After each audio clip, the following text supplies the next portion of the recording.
The U.S. Congress has somehow earmarked more than $90 billion to Ukraine just this year. We absolutely need the United States to show leadership and give Ukraine the air defense system. All defend Ukraine. Who could not see that? This man is a destroyer. He banned a Christian faith in his country and arrested nuns and priests. Your money is not charity. It's an investment in the global security and democracy that we handle in the most responsible way.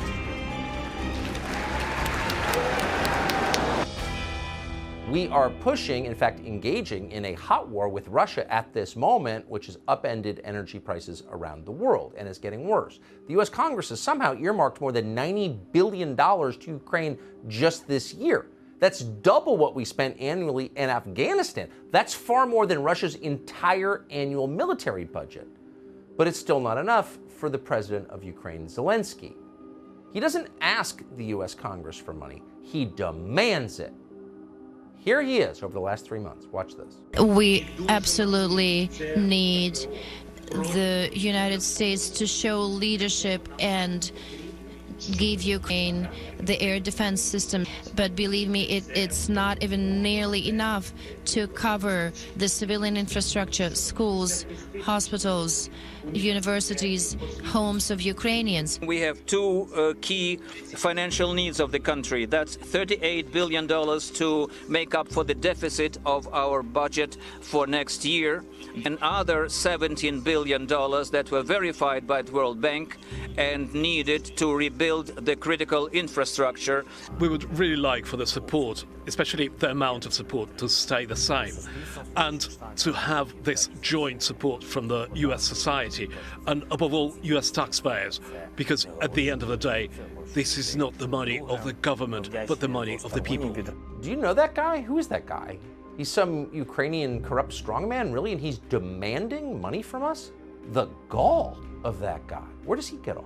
Instead, your representatives in Washington just voted to send yet another $40 billion to the Ukrainian oligarchs who paid off the president's son. That's what happened, and it's just the latest check that Congress has cut them. You can add it to the approximately $14 billion they've already spent on Ukraine. That brings the total as of tonight to more than $54 billion. How much is that? Well, for perspective, it is more than we spent per year on average on the war in Afghanistan, a war that began with a direct attack on the United States. $54 billion, that's about as much as Russia, the country, spends on its entire armed forces over the course of a full year. It is a ludicrous amount.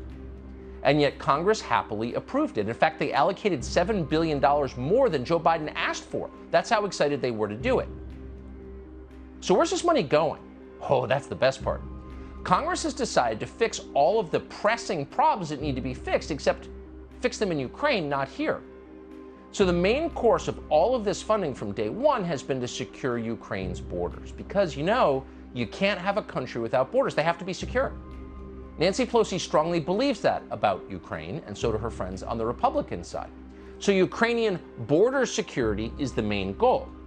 Then there's the problem of, quote, food insecurity. Not here, in Ukraine. Food's getting expensive in Ukraine. So we're going to spend $760 million to fix that, just in this check. And not just in Ukraine. Congress was feeling kind of sporty, also added $150 million for something called the Global Agriculture and Food Security Program, because while we're feeding Ukraine, why not feed the rest of the world? We've got more food than we can use. And of course, that will obviously include baby formula too, because kids in other countries need to eat. Then there's another huge chunk of cash to, quote, combat human trafficking. Now, not combat human trafficking in Texas, where it is now ubiquitous thanks to the open borders with Mexico, but to combat human trafficking in Ukraine. Because it's sad what's happening there, but not here. That's not sad. We're ignoring it. There's still more money to make sure Ukrainians have emergency shelter, because apparently more than 1 million Americans aren't homeless tonight. There's $900 million to make sure Ukrainians have access to, quote, entitlement programs, our entitlement programs. They'll need them when they arrive here, as many will.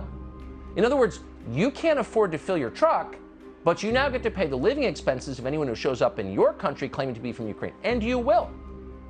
And then, because paying off your friends is always the real point of these exercises in Washington, There are billions more dollars for Lloyd Austin's former employers in the weapons business. That would include $72 million for something the bill describes as, quote, research, development, test, and evaluation in Ukraine. Now, don't say biolabs, because that's not allowed, but honestly, this is weird. Ukraine is a war zone, and therefore probably not a great place for scientific research right now, but whatever. We're funding some kind of science experiments in Ukraine. No more questions from you. And the bill goes on like this, and on and on. As Congressman Thomas Massie has pointed out, Congress has now spent more money on Ukraine in 6 months than the U.S. government spent on all roads and all bridges in the United States over all of last year. The $40 billion we're sending to Ukraine so they can secure their borders, by the way, is more than double what Joe Biden has asked to fund customs and border security in the United States.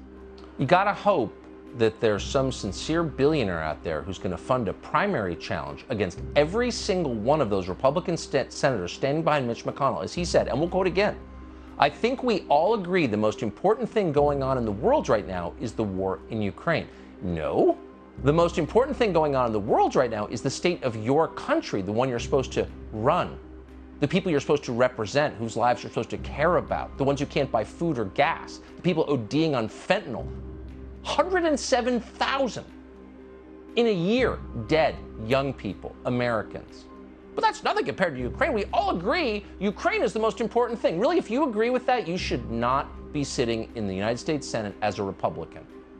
And yet that's their position. Of course, it's Lindsey Graham's position, just to give you yet another example. That if Putin's still standing after all this, then the world's going to be a very dark place. China's going to get the wrong signal, and we'll have a mess on our hands in Europe for decades to come. So let's take out Putin by helping Ukraine. All right, so you're saying that that's how this ends, that Putin is removed? Is there any way? There's no off-ramp. There is no off-ramp. No off-ramp. Let's take out Putin. It's weird to see a guy live out his strange little fantasy life on TV live.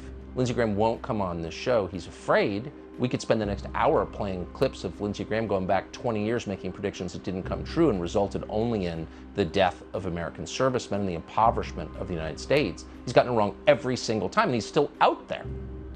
Let's just take out Putin. Really, what would happen then? The country has 6,000 nuclear weapons. Would they be unsecured? You thought we had a mess on our hands when Saddam's arsenals fell into the hands of lunatics and extremists? What would happen to those 6,000 nuclear weapons if we just take out Putin? They don't even think about it. They don't care. They're high on their own supply. Dan Crenshaw of Texas, for example, not a stupid guy, just announced that we're, quote, investing in the destruction of our adversary's military when we spend $40 billion on Ukraine. Investing in the destruction of our adversary's military. Since when did we declare war on Russia? Did anybody vote for that? Our adversary's military? That's what you do in war. Since when are we fighting Russia? Well, since Putin stole the election from Hillary Clinton. Glad to see that Dan Crenshaw has signed up for this new campaign. But you got to wonder at what cost, not just the peril, the real peril that this could escalate into something crushing for the West, but what immediate cost to the United States and our own ability to defend ourselves? All those people who love the military, do they ever ask that question? Right now, Joe Biden and the U.S. Congress have sent so much military aid to Ukraine that our country, the United States, is running out of weapons. According to Bloomberg, quote, Pentagon officials say that Kiev is blowing through a week's worth of deliveries of anti-tank munitions every day. It's also running short of usable aircraft as Russian airstrikes and combat losses take their toll. Ammunition has become scarce in Mariupol and other areas in Ukraine. This is presenting Western countries with a stark choice between pouring more supplies into Ukraine or husbanding finite capabilities they may need for their own defense.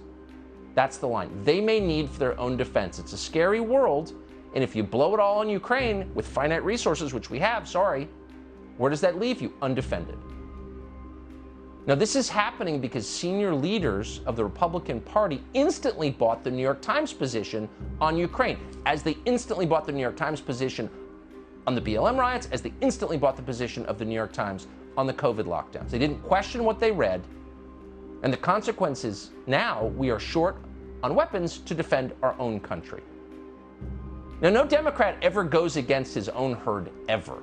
The first reaction of every Democrat is always to read whatever talking points Nancy Pelosi provides. They never listen to the other side. They always go farther in one direction, and the Republican Party is always led by people who join them. Here, for example, is how Congressman Jamie Raskin of Maryland responded when Marjorie Taylor Greene of Georgia raised an objection with the bill. Wait, what about our country, she said. Here's what he said back. $40 billion, but there's no baby formula for American mothers and babies. An unknown amount of money to the CIA in the Ukraine supplemental bill, but there's no formula for American babies and mothers. We should be paying attention to our country right now. I yield back. Thank you. Gentlelady yields back. The gentlewoman from Minnesota reserved. Gentleman from Maryland is recognized. Thank you, Madam Speaker. Here's a formula for the destruction of democracy: repeating Putin's propaganda and disinformation and appeasing imperialist assaults on sovereign nations. So you can't buy baby formula in the United States, and maybe you think you can do both at once. You can fund Ukraine and get baby formula for American babies. Maybe you can fix inflation and also fund Ukraine. Speak slowly and tell us how that works. Maybe there's an answer to the question, but notice they don't answer. They just accuse the person asking the question of working for Putin. You're working for Putin. You're against democracy. They don't tell us how Ukraine is a democracy. They banned the opposition party. That's a democracy. But maybe there's an answer. What is it? Stop name calling and answer the question. But Jamie Raskin won't do that. None of them will. He screams about Putin. Now, 57 Republicans did vote against last night's bill, and God bless them for doing it. But many more voted for it. Of course, there was Liz Cheney and Adam Kinzinger and their friend Elise Stefanik. But there was also Republican leadership, top leadership, McCarthy and Scalise. Shameful. And the worst part is this bill will almost certainly pass in the Senate, which is way more left-wing even than the House on the Republican side. Chuck Schumer is promising a swift vote on it. That means as soon as tomorrow. So we reached out to every Republican in the Senate to find out what they plan to do. Most of them didn't bother to reply. None of them will come on the show. That would include Mitch McConnell, the minority leader. Ted Cruz, Mike Lee, Chuck Grassley, Mitt Romney also did not respond. We're hoping they'll vote the right way. But a handful of senators did respond, and we want to let you know where they stand. Voting no will be Mike Braun, Roger Marshall, Marsha Blackburn, Bill Hagerty, and Josh Hawley. Rand Paul has also indicated he's opposed to the bill. He wouldn't say so, but of course he's against it. Lindsey Graham, needless to say, is a yes. He's thrilled! As his office put it, Senator Graham has made it clear he supports additional military aid to Ukraine because it makes him feel so good inside. He didn't say that, but that's the truth. Rob Portman of Ohio is leaving. Thank heaven he's also a yes. So is Steve Daines of Montana. Quote, the senator is leading yes, his office said. They also told us that Daines thinks Russian oligarchs somehow will pay the $40 billion. Quote, he wants to make Russia cover the costs. He wants to use the seized assets of oligarchs to cover the costs. Right, okay. A few senators dodged. Pat Toomey, Tim Scott, Cindy Hyde-Smith all refused to give us a direct answer. We want to invite any Republican senator who plans on voting for this to come on the show and explain why. Please tell us. We'll let you talk as much as you want. We're not going to sandbag you. We want to know why this is in America's interest, why this is more important than the pressing crises all around us that the rest of us notice and apparently you don't. So tell us. You're always welcome. Today we jointly announced, you've already gotten copies of it, a statement saying that we're going to increase the support for Ukraine. We are going to provide the Bradley infantry fighting vehicles, the United States, to the Ukrainians, and the Germans are going to provide the Marder infantry fighting vehicles that they have to the Ukrainians. And in addition, we're going to help defend Ukraine against Russian air attacks. Germany's also announced that today that it's going to provide the Ukrainians to deal with the air attacks, a Patriot air defense system. We're going to provide an additional Patriot air defense battery. This is crazy, but there's actually a reason for it. People are getting very rich from this. People are getting very rich from this. That's why Washington supports it. And very soon, we're going to give you a case study on who exactly is getting rich from it. Some of the people who are promoting this war that is killing an endless number of Ukrainians are personally benefiting from it, and you should know that. But the cost to us is profound. In fact, we're sending so much military equipment to Ukraine, to Zelensky and his wife, that we're running out of weapons for our own military to defend our own country. And that's not a guess. The Secretary of the Navy, Carlos del Toro, just said that out loud. Quote, With regards to deliveries of weapon systems for the fight in Ukraine, yeah, that's always a concern for us. If the conflict does go on for another 6 months or another year, it certainly continues to stress the supply chain in ways that are challenging. In other words, you can either defend Ukraine's borders or you can defend the United States of America. Which is it? Well, most members of Congress are choosing Ukraine, which tells you everything. But a small number are coming to their senses. In the House, Thomas Massie of Kentucky is one of them. We've spent more in Ukraine, the U.S. Congress has, than we spend on all of our roads and bridges in an entire year. The entire infrastructure of this country, the roads and bridges, the real infrastructure. We don't spend as much on that here as we've spent on Ukraine in 9 months. I think that's despicable. Our priorities are all out of whack. And I'll finish with this. We're trying to get the documents here to find out where the money went. What we really need is a full audit. Here's Mark Milley today explaining that Ukraine is armed to the teeth with American weaponry. 2 weeks ago, the United States released another security assistance package, which included HIMARS, ammunition, artillery, vehicle maintenance, and vehicles. The Ukrainian soldiers wear the blue and yellow of the Ukrainian flag, but the colors of 50 other nations that met today stand beside Ukraine to support the principles of the rules-based international order. Look how afraid that man looks. I almost want to play the tape again. Go back and look at that on the internet. That man is afraid. What's he afraid of? It'd be interesting to know. But what he just told us is we've sent a huge amount of material to Ukraine, artillery, ammunition, 100 billion. So that would suggest that the Ukrainian military has a lot of equipment. They're well armed. Oh, but no, at the very same time that Mark Milley's telling us that, the Pentagon, just yesterday, informed us that actually Ukraine is running out of munitions. There's reports out there from the battlefield that the Ukrainians are running out of munitions. They're having shortages. Is that a concern for the Pentagon, and what's the Pentagon doing to alleviate that problem? Yeah, so as we've been doing since the beginning of this campaign, we're continuing to do everything that we can to ensure that we're meeting Ukraine's needs, whether it's ammunition, whether it's air defense, armor. You've heard us talk extensively about that. Tomorrow's discussion, of course, will be another opportunity to bring the international community together to focus on Ukraine's most urgent needs, to include ammunition. Okay, so leaving aside the fact, the dead certain fact that the U.S. military probably should have enough of its own ammunition, now they're all invoking Ronald Reagan. Remember, peace through superior firepower? Weakness invites aggression? Speaking of weakness, the U.S. military increasingly is weak. And part of the reason, there are a number of reasons, but one of them is we're sending all this stuff to Ukraine. So there's the military question that no one seems to have answered, but there's also an economic question. Where's all the money going? So we've spent more than Russia's typical annual military budget in Ukraine, and yet the Ukrainian military is out of ammunition again? Okay, that might be a question for Zelensky. Where's all the money going? You're on the phone with BlackRock all day. Where's all the money going? People are getting very rich. You can't have an audit, because if you want an audit of where your money is going into the most corrupt country in Europe, you're a tool of Putin. The media, by the way, isn't mad about the fact our money appears to be disappearing into this sinkhole of corruption called Ukraine, or being used to close Christian churches.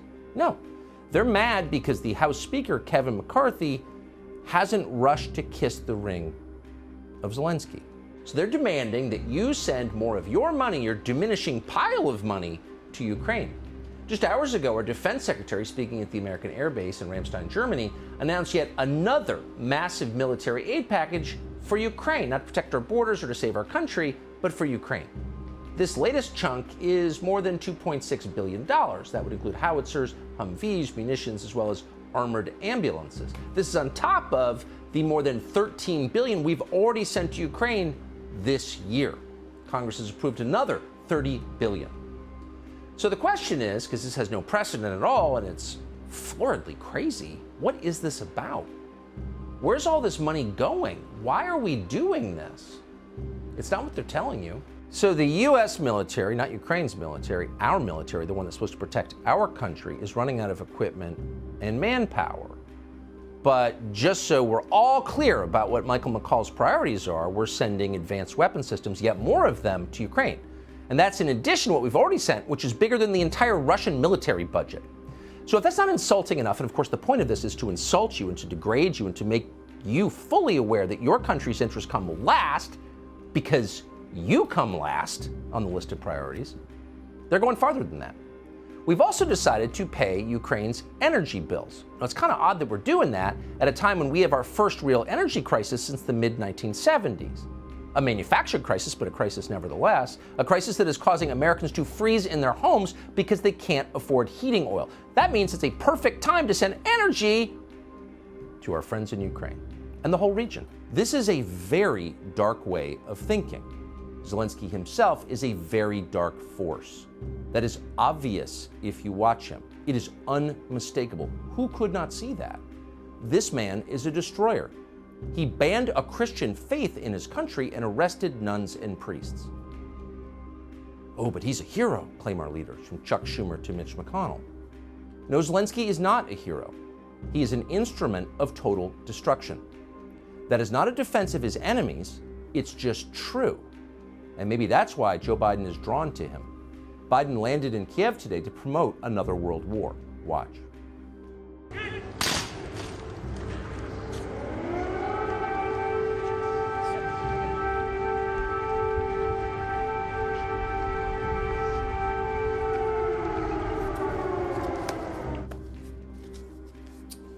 Note the air raid sirens in the background.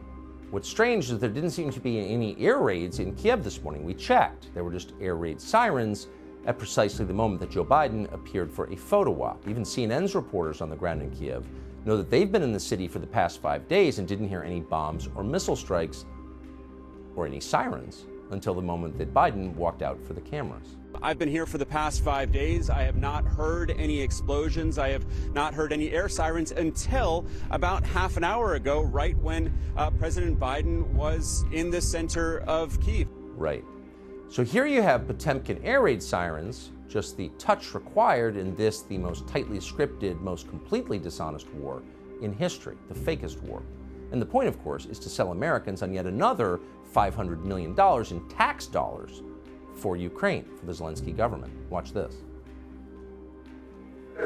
We've committed nearly 700 tanks and thousands of armored vehicles, 1,000 artillery systems, more than 2 million rounds of artillery ammunition, more than 50 advanced launch rocket systems, anti-ship and air defense systems, all defend Ukraine, and that doesn't count the other $500 million we're announcing with you today and tomorrow.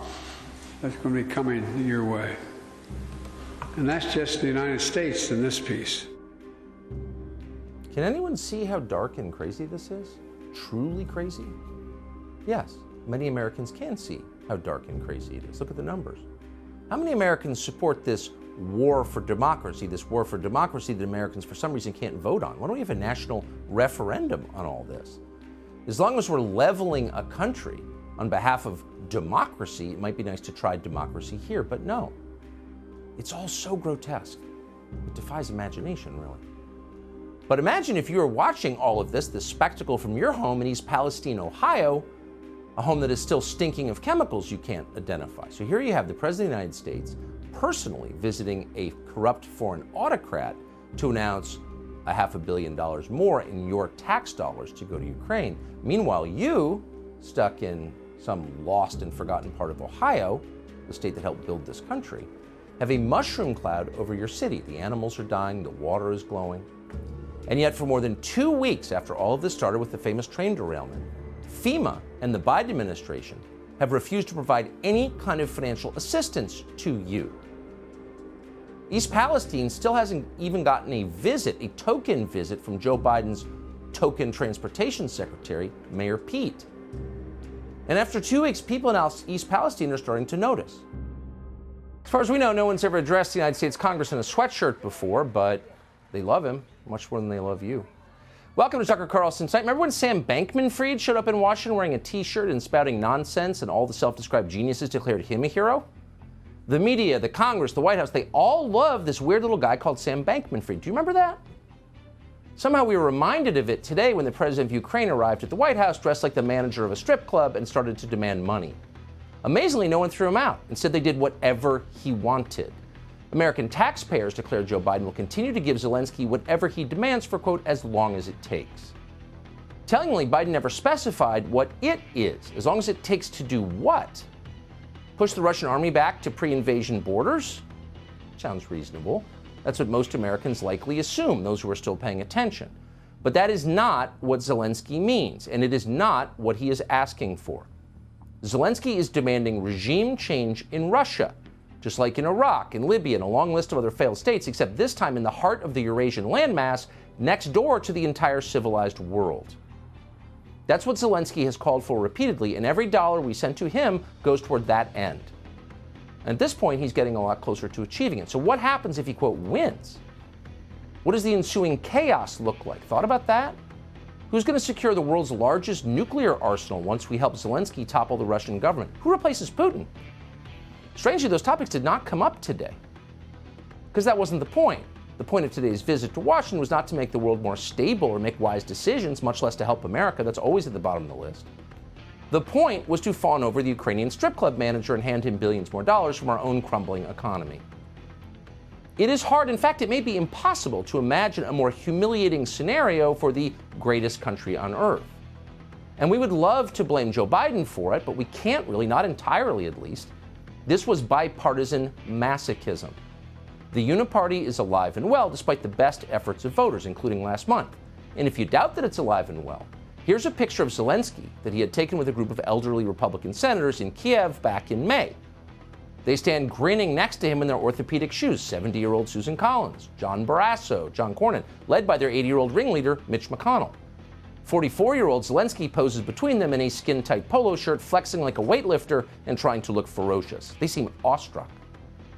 Not since a young Fidel Castro showed up in New York wearing battle fatigues has this country's aging leadership class tittered more loudly in delight. They love a man in uniform. What a hunk. So strong and decisive. Look at the expression of Mitch McConnell's face. You could almost hear the giggles of pleasure. No rational person assessing the issues ever would have predicted this moment. If you were a Republican office holder and Zelensky came to Washington, maybe you would, for a moment, ask him about his current and ongoing war against Christianity in Ukraine, especially if you were, say, Mitch McConnell or John Cornyn, and a lot of your own voters go to church on Sunday. They might care about that issue. But McConnell and Cornyn didn't mention that. They didn't say a word. You will not hear a word on television tonight about the fact that Zelensky has banned an entire ancient Christian denomination in Ukraine, and then seized churches, and then thrown priests into jail. According to Mitch McConnell, who apparently hasn't left his office since the mid-'80s, anti-Christian despotism is what most Republicans want above all. They don't get enough. They're just begging for it. Watch McConnell explain. Providing assistance for the Ukrainians to defeat the Russians, that's the number one priority for the United States right now, according to most Republicans. That's sort of how we see the challenges confronting the country at the moment. And two other senators stand behind him, nodding like it's true. Defeating Putin is, quote, the number one priority among Republicans, says Mitch McConnell, who leads Republicans in the Senate. Number one? Before our own economy? Or our own children's schools? Or for that matter, before the more than 2,000 young people killed last year by fentanyl in Mitch McConnell's, quote, home state of Kentucky? Punishing Vladimir Putin for putting Donald Trump in office is more important than all of that, says Mitch McConnell. Ukraine's borders matter. Ours don't matter. You may have suspected they thought that, but at this point, they're just coming out and saying it's right in your face. And of course, the White House agrees completely. Watch Mitch McConnell announce today that you'll be paying for ever more advanced weapon systems to be sent to Ukraine, whether you like it or not. We're going to continue to strengthen Ukraine's ability to defend itself, particularly air defense, and that's why we're going to be providing Ukraine with Patriot missile battery and training your forces to be able to accurately use it. He's reading his little script. Maybe it was written by the defense contractors that just hosted an event in Washington for the Ukrainian ambassador. Literally, they put their logos on the invitation, just in case there was any question about what's going on here. So this is a big change from what we had, say, last month. But you wouldn't know that from the media coverage of it. Your average reporter in Washington likes Zelensky a lot more than he likes you. So nobody asked about it. But this is a major policy change. It was just a few months ago that a senior U.S. defense official said, and we're quoting, "There is no discussion about putting a Patriot battery in Ukraine. In order to do that, you would have to put U.S. troops with it to operate." In other words, you would have to fight a hot war against Russia, which has not only not been approved by the Congress, but most Americans have no idea that's happening. But now it is happening. Did you know that? Are you for that? Is it the most important thing? More important than your nephew dying of fentanyl? Yes, says Mitch McConnell. But it's just the beginning. Because as you just saw, Zelensky has arrived in Washington to make more demands. He's the house guest who would not leave. And every moment we tolerate him, the demands become bigger. In case you missed it, here's part of what he said just a moment ago. Financial assistance is also critically important, and I would like to thank you very much. Thank you for both financial packages you have already provided us with and the ones you may be willing to decide on. Your money is not charity. It's an investment in the global security and democracy that we handle in the most responsible way. So the leader of a foreign government, dressed in a sweatshirt, waltzes into the United States Congress and starts demanding money, and then has the gall to tell the people sitting there who are giving him tens of billions of dollars more of your money that it's not charity, it's an investment. Really, what are the returns on that? And by the way, what's the point of it? What is the goal here? What's the justification for it? Do we have a historic debt to Ukraine? Do we have a historic animosity with a non-Soviet Russia? No. How do we win here? What's in it for us? Isn't this our country? And where do you get off talking to us like that? Do we hate ourselves so much? Do we have so little respect for the United States of America that we'll put up with that will applaud it? Thank you, sir. May I have another? What's wrong with us? What's wrong with our leaders? And where's this going?